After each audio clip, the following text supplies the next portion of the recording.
Little Frida, a story of Frida Kahlo by Anthony Browne.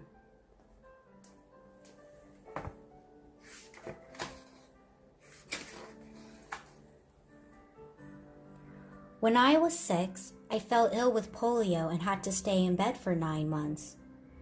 It was extremely painful, and when I eventually got better, I could only walk slowly with a limp. Other children laughed and made fun of me, calling me peg leg whenever I walked past. I tried to hide my thin right leg with 3 layers of socks, but it didn't fool anybody. I was different, and being different made me an outsider.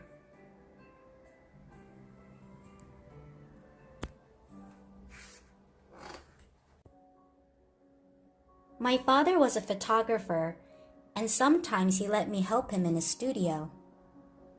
I colored up many of his black and white photographs.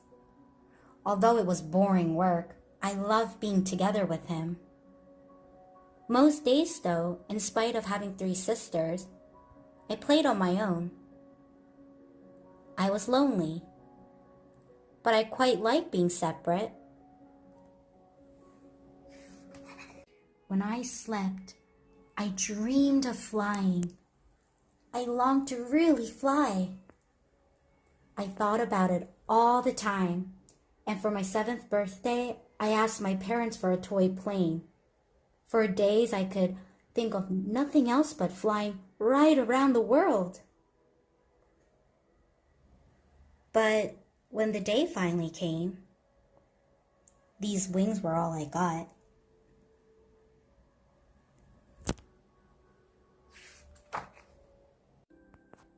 I didn't want to show my disappointment, so I kept the stupid wings on and ran to my room.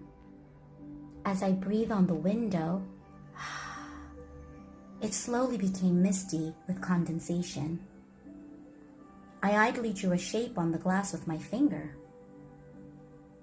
Then I added a handle, and suddenly it was a door.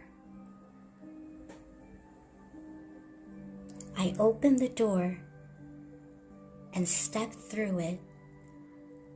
I was free.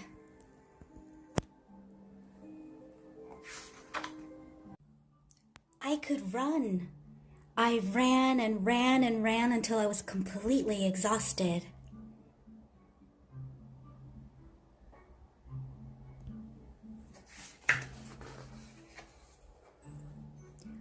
I was hot and very thirsty, and there in front of me was a dairy.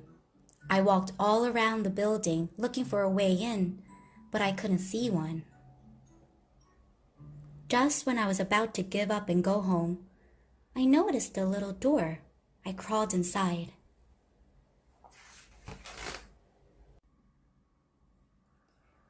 And then I seemed to be falling slowly down into the depths of the earth.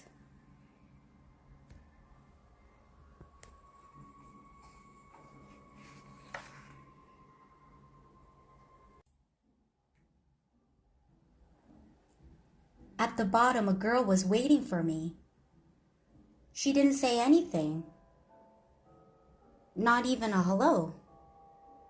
But in a strange way, I felt as if I've known her all my life. I smiled at her, and she smiled too.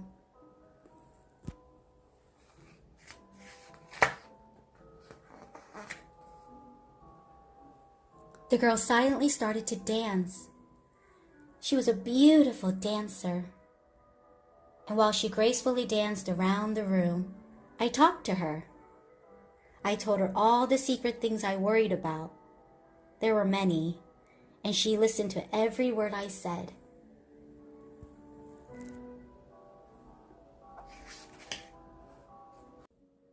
The girl was a stranger, but she felt so familiar. We sat and laughed together. I laughed very loudly, and she laughed without making a sound. We quickly became the closest friends. I'd never had a friend before. It was a wonderful feeling.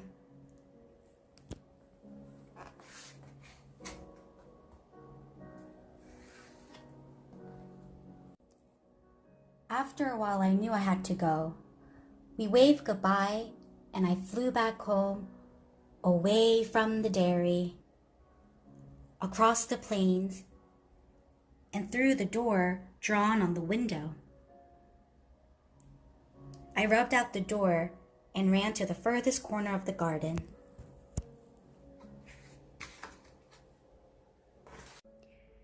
I sat there and thought about my journey and my new friend.